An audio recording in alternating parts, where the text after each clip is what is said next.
आदरणीय अध्यक्ष महोदय, व्यासपीठावरील उपस्थित मान्यवर, माझ्या आदरणीय शिक्षक वृंदांनो आणि माझ्या प्रिय मित्र व मैत्रिणींनो, सर्वप्रथम सर्वांना माझा नमस्कार. मी आहे ऋतुजा राधा राजू शेटकर. मी आता 8वी मध्ये शिकते. आज आपण 12 जानेवारी या अतिशय प्रेरणादायी दिवसाच्या निमित्ताने येथे एकत्र जमलो आहोत. आजचा दिवस भारतीय इतिहासातील 2 महान व्यक्तिमत्वांच्या जयंतीने पावन झालेला आहे. आज राजमाता जिजाऊ जयंती आणि स्वामी विवेकानंद जयंती, तसेच हा दिवस राष्ट्रीय युवा दिन म्हणूनही ओळखला जातो. म्हणजेच आजचा दिवस संस्कार, आत्मविश्वास, राष्ट्र निर्मिती यांचा संगम दर्शवणारा आहे. आजचा माझा विषय आहे संस्कार म्हणजे काय. संस्कार म्हणजे काय, राजमाता जिजाऊ आणि स्वामी विवेकानंद यांच्या विचारांतून. मित्रमैत्रिणींनो, आपण अनेकदा संस्कार हा शब्द ऐकतो, पण संस्कार म्हणजे नेमकं काय? संस्कार म्हणजे केवळ शिस्त राहणे नव्हे, केवळ गोड बोलणे नाही, केवळ शिस्तीत राहणे नाही, किंवा फक्त नियम पाळणेही नाही. संस्कार म्हणजे चूक लक्षात आल्यावर ते मान्य करण्याचे धैर्य, कोणी अडचणीत असेल तर मदतीसाठी पुढे जाण्याची तयारी, आणि आपल्याकडे ताकद असूनही अन्याय न करण्याची वृत्ती, आणि यश मिळाल्यावर नम्र राहण्याची सवय. थोडक्यात सांगायचे तर संस्कार म्हणजे एक चांगला जबाबदार माणूसच म्हणून घडणे. संस्कार हे शब्दात नसतात, ते वागण्यात दिसतात, बोलण्यातून नाही तर कृतीतून ओळखले जातात. मित्रमैत्रिणींनो, या संस्काराचे मूर्तिमंत उदाहरण म्हणजे राजमाता जिजाऊ. आज 12 जानेवारी हा दिवस त्यांच्या जयंतीचा असल्याने आज आपण संस्काराची जननी आठवत आहोत. जिजाऊने आपल्या मुलाच्या हातात तलवार दिली, पण त्याआधी त्यांनी त्यांच्या मनात न्याय, नीती, धर्म, स्वराज्य आणि माणुसकीची ज्योत पेटवली. त्यांनी शिकवले, शक्ती ही अन्यायासाठी नसते, शौर्य हे गर्वासाठी नसते, आणि सत्तेचा खरा अर्थ सेवा असतो. तलवार हातात देणं सोपं असतं, पण मनात माणुसकी पेरणं हेच खरे संस्कार. छत्रपती शिवाजी महाराज हे केवळ पराक्रमी योद्धा नव्हते, तर न्यायप्रिय, लोककल्याणकारी राजा होते. इतिहास सांगतो, शत्रूची महिला युद्धात सापडली तरी छत्रपती शिवाजी महाराज तिला आपल्या लेकीबाळीसारखे मानून काकणचोळी करून सन्मानाने परत पाठवत असत. हा निर्णय आई जिजाऊंच्या संस्काराचा विजय होता.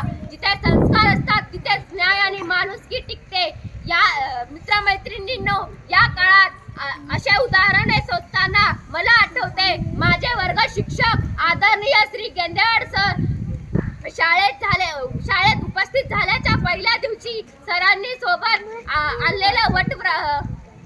सोबत वटवृक्षाचे रोपटे घेऊन आले आणि शाळेच्या प्रांगणात लावले. सर, आपले शिक्षक केवळ आपल्याला अभ्यास शिकवत नसतात, तर परिपाठापासून ते शाळा सुटेपर्यंत दररोजच्या वर्तनातून आपल्याला शिस्त, जबाबदारी, राष्ट्रप्रेम आणि ध्येयवादी वृत्ती शिकवतात. आजच्या पावन दिनी राजमाता जिजाऊंच्या संस्कार आणि स्वामी विवेकानंदांचे विचार आठवण करून देताना माझा अनुभव सांगायचा आहे. फक्त आदर व्यक्त करणे पुरेसे नाही, तर आपल्याला त्याचा अनुभव घ्यावा, आपल्याला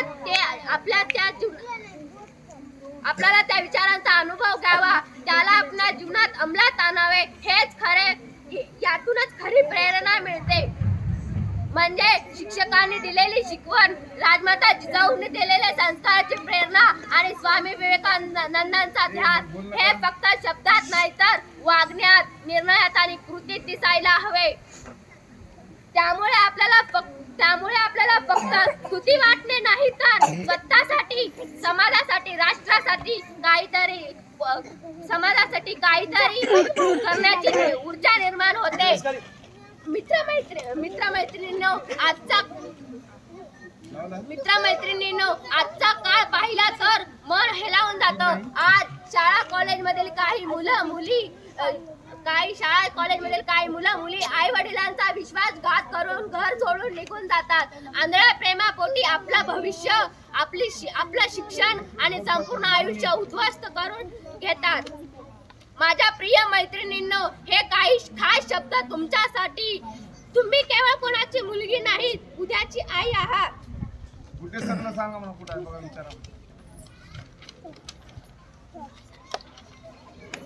खरं सांगते भावा बहिणींनो, आई वडिलांचा विश्वास हा सहज मिळालेला अधिकार नाही. तो त्यांच्या आयुष्यभराच्या त्यागातून मिळालेली अमानत आहे. क्षणिक आकर्षण आयुष्य घडवतं पूर्ण, पण चुकीचा निर्णय आयुष्य बिघडवतं. शिक्षण घेत असताना आपल्या हातून अशी कोणतीही चूक होऊ देऊ नका ज्यामुळे आई वडिलांच्या नावाला गालबोट लागेल. आई वडील हे आपले पहिले गुरु आहेत. त्यांचा विश्वास तोडणं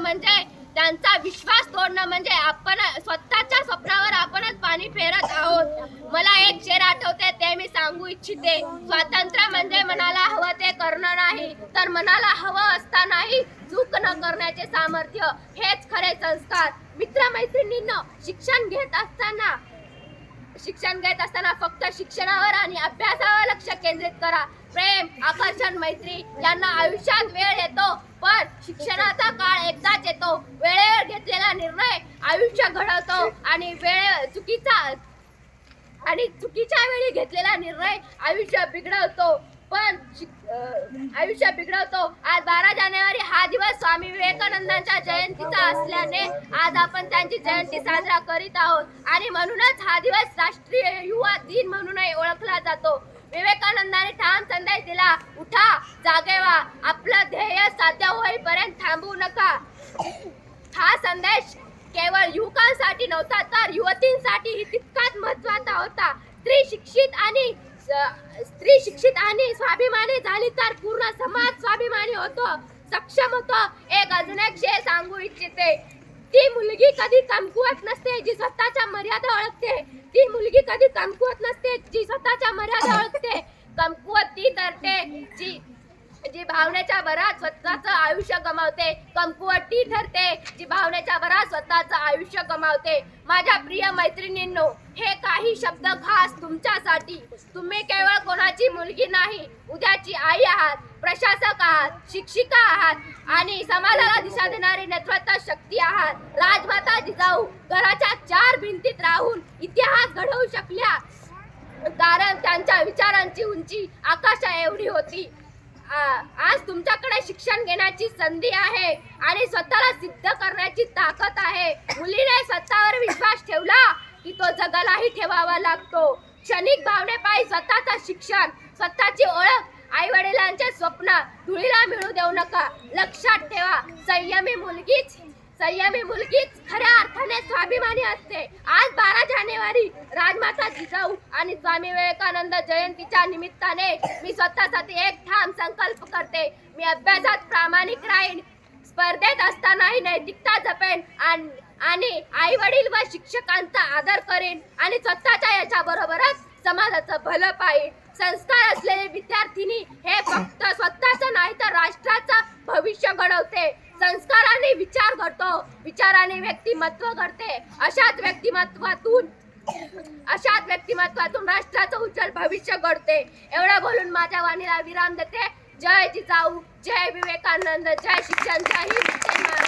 भारत माता की जय. भारत माता की जय. भारत माता की जय. धन्यवाद.